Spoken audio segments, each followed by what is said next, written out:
It's time for No Pucks Given with Dan Kingerski of Pittsburgh Hockey Now.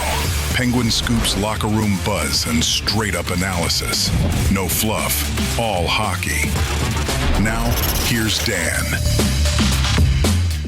Well, it is a live Penguins chat, the 6 p.m. It's dark outside version. I am Dan Kingerski on the platforms. Do me a favor. Here's how we roll. You ask, I respond, and we get into it like that. The three main topics I'm going to hit today. I just published a story on Pittsburgh Hockey Now not 10 minutes ago. Stumbled onto, I thought it was kind of a fun story to witness and thus a little bit of a fun story to write, because there was a 90-minute, actually like more than a 90-minute practice on Wednesday. And so what happens after this 90-minute practice with a lot of 5-on-5, 200-foot drills?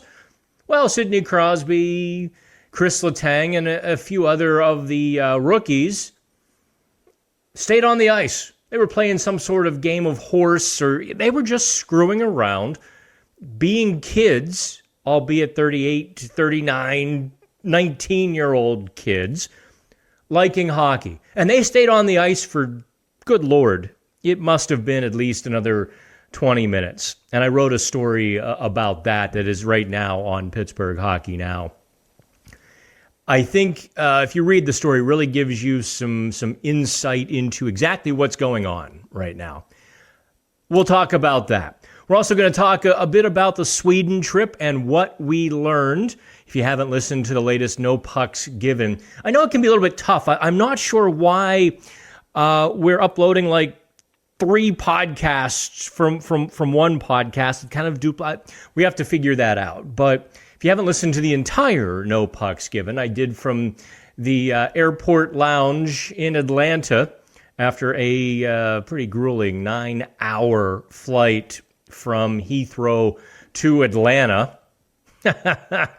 I've never had a flight that long. I've never had a transcontinental flight. And my seatmate, who was playing some sort of DJ, and he had his headphones on. He had this like little box, and he's like, it looked like Simon Says almost, like, you know, the old kids thing. And he's playing music. I'm like, whatever. And he finally turns to me, probably about 6 or 7 hours into the flight. He's like, "You're a trooper. Do you need me to get up?" And I'm like, "Nope." I held on. Once you go to the bathroom once, you have to go like 2 more times. So no, we maintain. But we'll talk about the Sweden trip, and what we learned about the Penguins then. I did a little bit of a Q&A for the podcast, but a couple of questions I thought were really relevant and germane to, I think, the Penguins season came in, unfortunately, after I had recorded. So I'm going to start the show with the big question. And I got it a couple of times, so forgive me if I don't give singular credit to any of you or one of the readers. And that is about the Penguins' strategy the rest of the way. I think the question means more and more of you are starting to think, they could actually make the playoffs. Like, wait a minute, that's not supposed to happen. They could make the playoffs. And so the question is, if the Penguins are still in a playoff position, solidly, right? You know, you don't want to see them part of 6 teams fighting for a second wild card spot. That doesn't qualify as part of this conversation. But if they're in, say, 3rd place in January, February, does Kyle Dubas become a buyer between then and the NHL trade deadline, which I believe is March 7th this year? Let me answer that. It's not the cut and dried yes or no answer.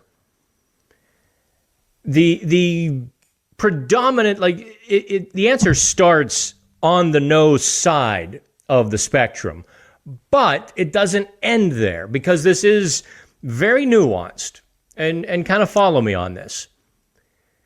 No, the Penguins are not going to chase big fish. The caveat being, unless new owners come in and they have their heads so far inserted into their own colons that they're like, no, we have to go win. Not going to happen. No one could be that stupid, but, I suppose anything is possible. Actually, I'm not even sure the team is going to be sold. I think at this point, we should talk about that a different day. Assuming everything remains the same, the Penguins are, say, in third place then. No, Dubas is not going to go big game hunting. You're not going to see him chase, I don't even know who could be on the trade market at that point. A Nazem Kadri, maybe the Oilers have to give to get something. You're not going to see a big move in which the Penguins give up assets that they will need in a couple or a few years in order to acquire something to win now. It's about winning, not winning now. It's about winning now, but not spending to win now. It's about spending to win now, but doing so affordably. Now, what does afford? You kind of just do the dominoes, right? They have a multitude of picks in the next couple of drafts. Presumably, they will acquire more picks if and when they deal a veteran or two, which means they can afford to spend a second-round pick, third-round pick on a usable veteran. You're not going to get the big names, that everyone's chasing that are all over Canadian media. Just forget that. Dubas might add, but it will not be at the expense of tomorrow. The only caveat again to that I see might be Owen Pickering. I just don't get the feeling that they're not Owen Pickering diehards. He wasn't their draft pick. They've given him a couple of shots, and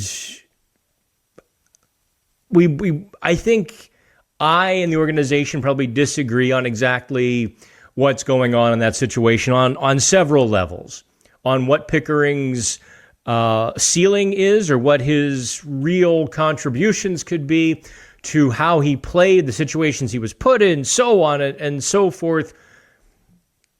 Ultimately, doesn't matter what I think. And so I guess I could see, but if the Penguins were to deal a young player, I would probably start and end there. But they're not going to acquire a 32 or 33-year-old on an expiring contract. I hope I've made all of those, maybe somewhat fuzzy parameters, or I've drawn some fuzzy parameters. They could acquire, but they won't spend future assets. They could acquire, but it has to be a player who fits. It's either a cheap rental or a player they can have long term. They have extra draft picks to spend, but they're not going to unless, again, the player fits their futuristic parameters. We cool on that?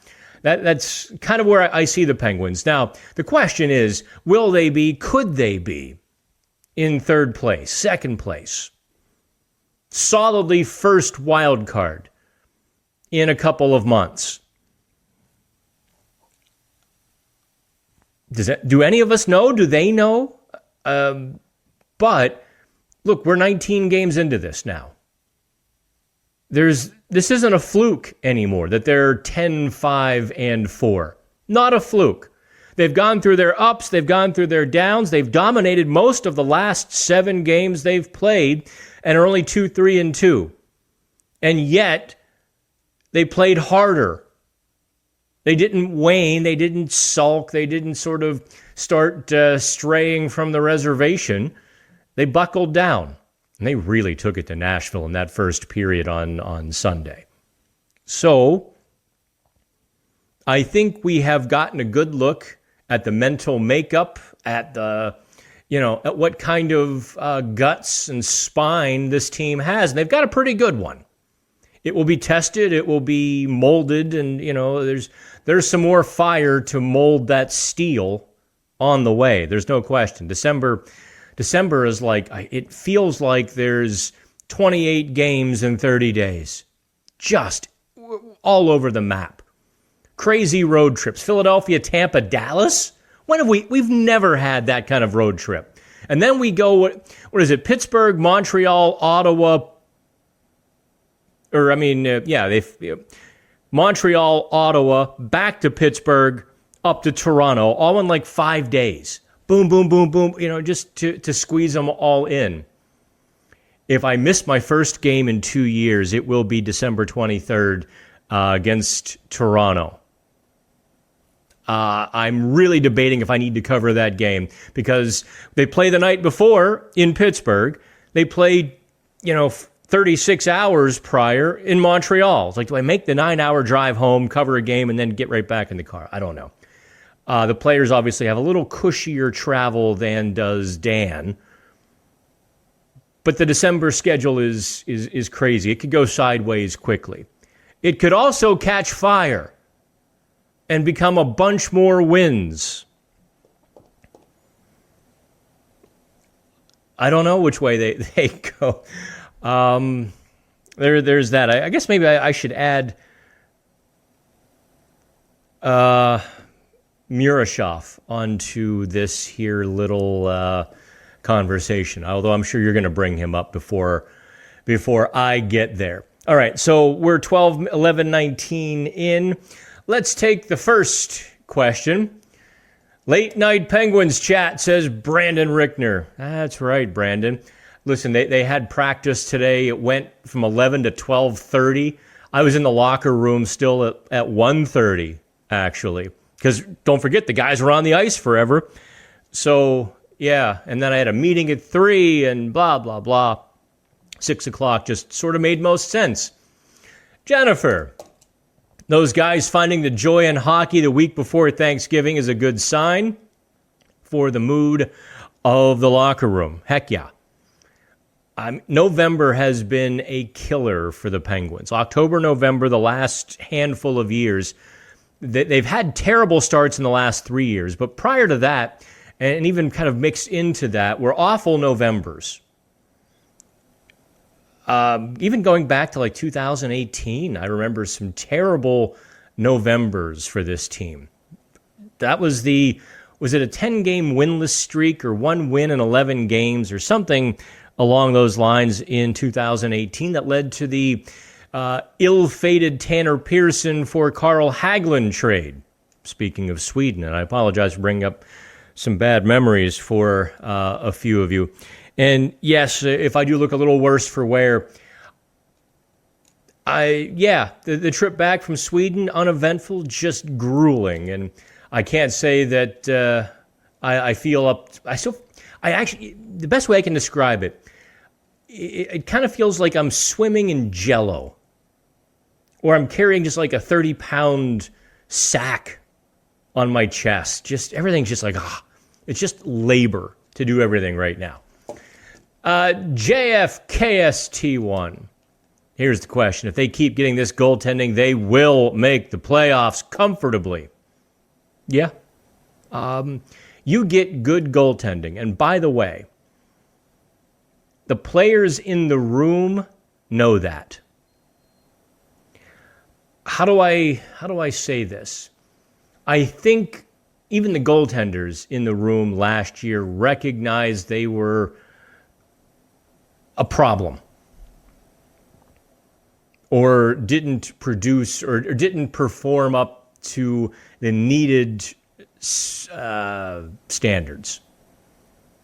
And I think some players sort of felt like that too. Like, geez, if we had gotten better goaltending, we would have been in the playoffs last year. I don't know if that's really the case. They were a country mile away by the end. But believe what you want to believe, I suppose. Yes. I mean, look at Sheloffs, who I think Artie Sheloffs is probably the least of the three goalies, sporting a .917 save percentage. And Murashov. I could get into Sergei Murashov. Oh, Pens 2016. How do I think the goaltending situation will pan out when Jari is back? Okay, let's do this. At 14:45, we get into the Murashov question, because that's what you're really asking, right? Is there a possible way to keep Sergei Murashov? Play him? Or what do the Penguins do? Right? The very easy thing to do, the no fuss, no muss, no drama option, is to send Murashov back to Wilkes-Barre Scranton. Tough luck, kid. We're full up at the inn. You played great. Go down and work on, just work on your paddle a little bit. Yeah. and that's kind of all they'd be doing. What do you do? I tend to think that Artie Sheloffs might have a little bit of trade value. We know the Edmonton Oilers made a run at him when the Penguins acquired him. In fact, we know the Edmonton Oilers made a better offer than the Penguins' fourth-round pick for Artie Sheloffs. We also know that the Edmonton goaltending is absolutely collapsing. Stuart Skinner is becoming a bit of a pariah. Calvin Pickard is just getting roasted. Media, public, on the ice. It's not going well in net for Edmonton. They need a bit of a shakeup. I don't know if Kyle Dubas has a handshake agreement with Jim Rutherford that, hey, we won't trade Sheloffs back to the Western Conference. Those sorts of things do happen. Barring some sort of little wink, wink, nudge, nudge, I'll take care of you sort of side deal between Dubas. I shouldn't say Rutherford. Patrick Allvin is, in fact, the GM in Vancouver. Barring some, unwritten deals, I do think Sheloffs has some trade value.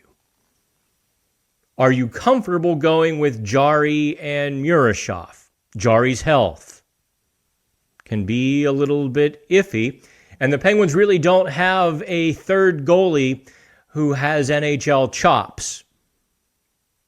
You'd need a third goalie with NHL chops. So it really becomes interesting. I'm with you, Pens 2016, actually probably most of you watching, where I am thinking of ways to keep Murashov. Certainly Tristan Jarry has done nothing to deserve being waived, nor is Sheloffs. So you don't want to send either of those guys down. You'd lose Sheloffs for nothing.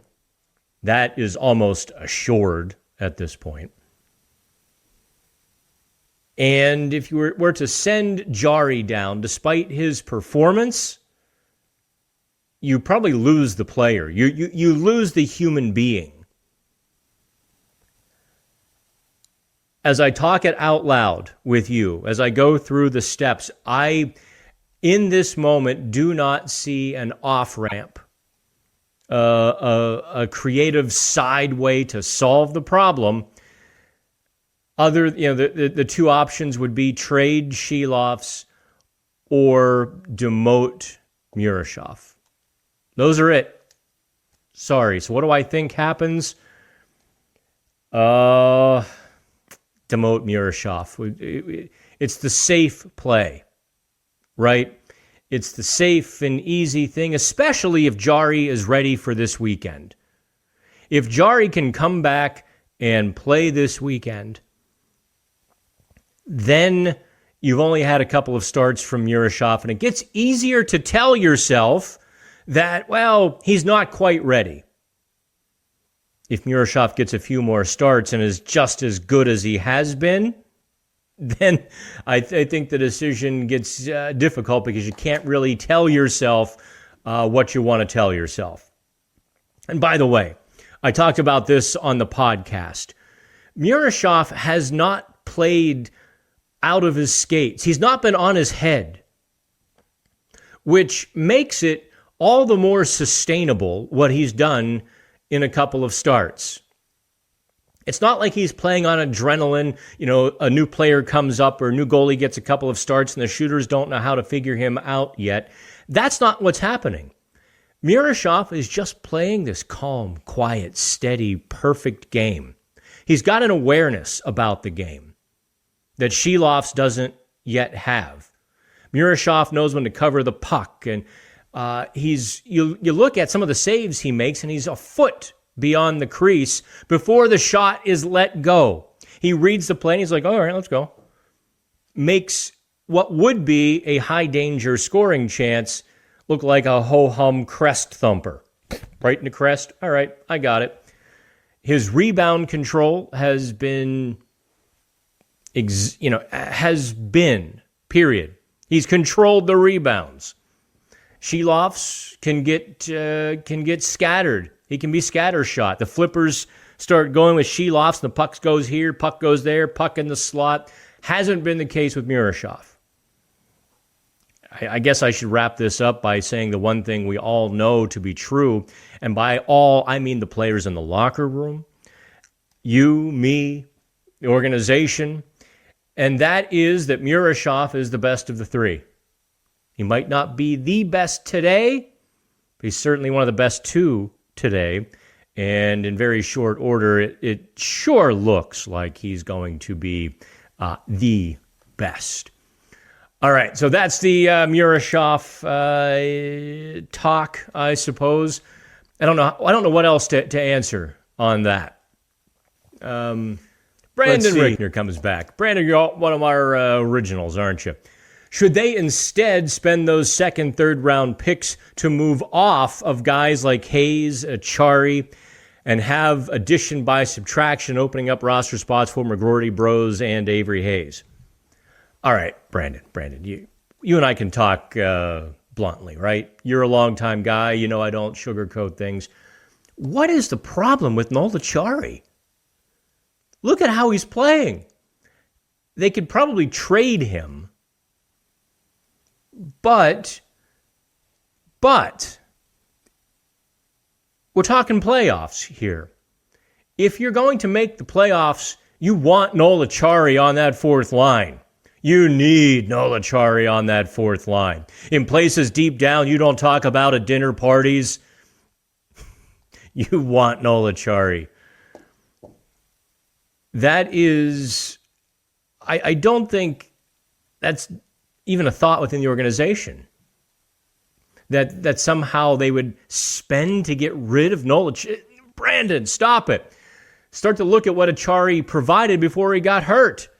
That fourth line was brilliant with Dewar, Lizotte, and Achari. It was solid. It was pretty good. Kapanen doesn't add all the elements that Achari brings, but even Kapanen is pretty good. And the reason that fourth line really clicks is Blake Lizotte. So you have some wiggle room there, but no, they're not going to spend to get rid of Noel Achari. This just might be a bit of a trap. I think McGroarty gets into the lineup. I mean, they can certainly do something with Danton Heinen. Heinen's been solid, but he is what he is. You can certainly get McGroarty in the lineup that way. You can swap him for Joona Kapanen as well. Bros remains to me the guy who's just getting the short end of the stick. Avery Hayes is still banged up in Wilkes-Barre, by the way. Someone told me that the game I covered, one of the playoff games, Tristan Bros played the wing last year. I have no memory of him playing the wing. I would have written extensively about that. So whether I completely have forgotten it, or one of my readers was mistaken, I don't know. I generally think that playing center, in fact, this is what the people in the organization have told me, is that playing center unlocked, opened up Tristan Bros' game. And I don't think they'd want to put him at wing at the NHL and get him sort of a fourth line experience and a sour taste or just a bad experience. It doesn't feel right to me. That situation wouldn't feel right. But what are you going to do? You're not going to move Crosby, Malkin, Kindle, or Lizotte. So, Brandon, to answer your question, no, they're not going to spend draft picks to move out Hayes and Achari. Also, did you see how Kevin Hayes played in Sweden? The first game was pretty terrible. Friday was an absolute no-show from that third line, but predictably so because you put Tommy Novak, Kevin Hayes. No, I'm sorry, it was Ville Koivunen, Kevin Hayes, and Philip Tomasino on a line. You're missing the key element of any line, somebody to get the puck. You had no puck retrieval on that line whatsoever. You had no wall battle. You had no grit. You had nothing that would sort of lend itself to playing a third line role, let alone puck possession. Predictably, the line was brutal. I think they combined for one shot on goal. Combined for one, not one each. Combined. So Muse wisely is like, okay, can't do this. Koivunen suffered an injury at some point in that game, or one of the 800s Finnish or Swedish media stepped on his feet. I don't know what happened. So without Koivunen, Muse puts Hayes up with Malkin, and that line was great. It was as good as that line has looked since Justin Brazeau was injured. I don't know if Kevin Hayes can keep that up. We've kind of seen him be a bit inconsistent. Some really good stretches, and some not so good stretches. I think he's comfortable this year. Maybe more so. I think he just got off on the wrong foot last year. Obviously being so close to the Gaudreaus, gets traded. He was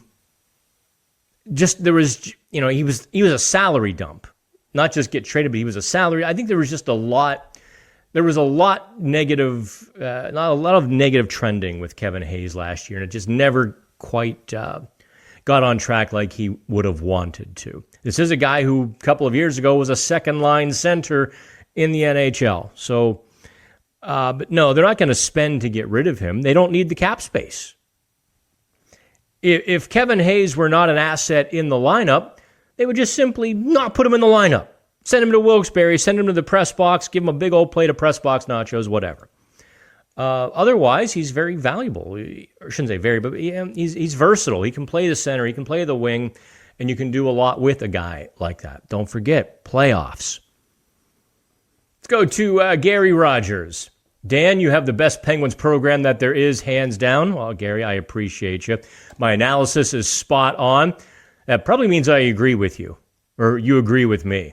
I've noticed that. When I espouse an opinion that people agree with, I'm really smart. And when I tell people what they don't want to hear, I'm not so smart. Anyway, your analysis is spot on and your opinions are solid. Always check out your show. It's the best. Thank you very much, Gary. I appreciate you very much. JV says, when are you moving into your new house? I'm not. I pulled out of the deal a month ago. Yeah, about a month ago. I pulled out. Me and the inspector found some stuff that I did not want to deal with. And so I lost my hand money, and I'm still in this place. And I think at this point, I'm probably in this place until they find me in my recliner without a pulse, my laptop open, and half a Penguins column written. That's how, there's no question, that's how they're going to find me, whether it's a week from now or 40 years from now. Actually, I guess we won't be writing on laptops in 40 years, will we? Maybe I'll be one of those old guys who still trugs along a laptop, like some of the old guys used to bring a typewriter to the games. Anyway, it was not a good summer for Dan. Thought I had a great deal on something else, thought I was buying a house, and I can tell you it all went to poo. Mr. Duncan, it's always time to win, especially with aging stars. Make a move if it arises. Well, it's actually not always time to win. Because let's just say let's go a little bit reductus ad absurdum. Latin for just, crazy or farcical, basically. Reductio ad absurdum. The Penguins have a chance to get a first-line winger, but the other team wants Ben Kindle. Okay, let's say the Maple Leafs are offering Matthew Nice. Pretty good trade get, wouldn't it? They're like, well, yeah, if you want him, you have to give up Ben Kindle. That doesn't help the Penguins. You're giving up your future. Or in fact, Nyes is too young. You're all gonna like nitpick on that example. How about Kadri? Calgary says, yeah, you can have Kadri. It's going to cost you Ben Kindle. The Penguins would, in fact, be better today than they would be with Kindle at third line center with Kadri in that role. But they wouldn't be better tomorrow. So no, always time. It's not always time to win. You actually do have to rebuild because, as we've seen, even this year, the Penguins were 8-2-2, and they drew 13,000 announced fans, which meant there was probably 10 or 11,000 actually in the building. There is a business and a human, and just there's a whole lot more than go win a Stanley Cup. Brandon says, really excited to see Kindle Poulin. Yeah, me too. I will be entirely interested to see that line. Tommy Novak, who's playing much better, by the way. Credit where it's due. We kicked him pretty good for a good month or 2 months, basically. He's playing significantly better. Kindle in the middle, Poulin on the right. Now, I don't know how Sam Poulin is as a right winger. He was always a center left winger, but he's played right wing this year. They sort of saw this coming, that they might need some help on the right side. So what that line will have, first of all, you got some offensive creativity, certainly with Kindle and a bit with Novak. You've got some heavy with Poulin, but with that heavy also comes some puck retrieval. Poulin can get his nose dirty, get his nose over the puck in the corner, and he will be successful this time around if he does that. Use those shoulders and use that 220 pounds, get in the corner, get the puck, and give it to Kindle. Get to the net. That really, I couldn't boil it down for the kid any better. Provide the defense, do the things he knows how to do. But for him to be successful and stick around, he's going to have to chip in a little bit of offense. And if he can get the puck, win the pucks on that line, he's going to do himself a world of good. Gary says, I hope the Pens don't send Murashov back to Wilkes when Jari returns. It's hard to trust Jari, especially after years and years of continuous bad play and terrible outcomes. Well, has it been years and years of bad play? He was pretty bad last year, though he finished strong. The year before, he was pretty banged up. The year before, he was an all-star. The year before, he was an all-star. So, I don't know. I think recency bias tells people that he was a terrible goalie. I think if you take the whole of the picture, I also think, I'm going to take Gary off the screen here. This is between you and me. I also think not having Mike Sullivan and the not-so-veiled criticisms that Sullivan had for Jari that were just a bit personal. There was a little personal tinge to the things that Mike Sullivan said about Tristan Jari. Well, he needs to practice harder, take it seriously, and all of those sorts of things.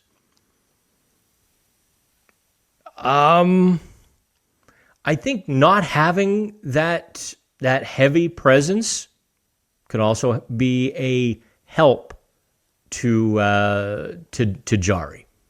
My 2 cents. No one's told me that. No one's hinted at that, but I put myself in some of these players' shoes sometimes. And how would I react to that? How would I deal with, being told I don't practice hard enough? And I don't know, maybe you can as well. Ernie says, man, Murashov looked good. Him and Shilovs could really be a good tandem for the next 5 years. Certainly not out of the realm of possibility. Cal, unless the team thinks they can win in the playoffs, close to the trade deadline, I say trade as many of the Penguins' UFAs to gain assets as one can. Dubas said the goal is not just to make the playoffs. Wait, he hasn't said anything of the sort yet, Cal. I guess he has said we're not, but the context, the situations were entirely different when he said those things. Like talking about last year's trade deadline, I was like, yeah, we're not trying to make a move just to get into the playoffs. That's not our goal. And let me point this out. Pick a team in the Eastern Conference. Florida without Sasha Barkov. Plus, they're going to be exhausted come April. They are going to be absolutely ripe for the picking. 3 straight short summers. 3, not 2. 2 straight Stanley Cups, but 3 straight playing into late June seasons. Injuries have mounted. Florida is going to be in shambles by the end of this season. And even if they're not, they're going to be running on empty, much like the Penguins were in 2018.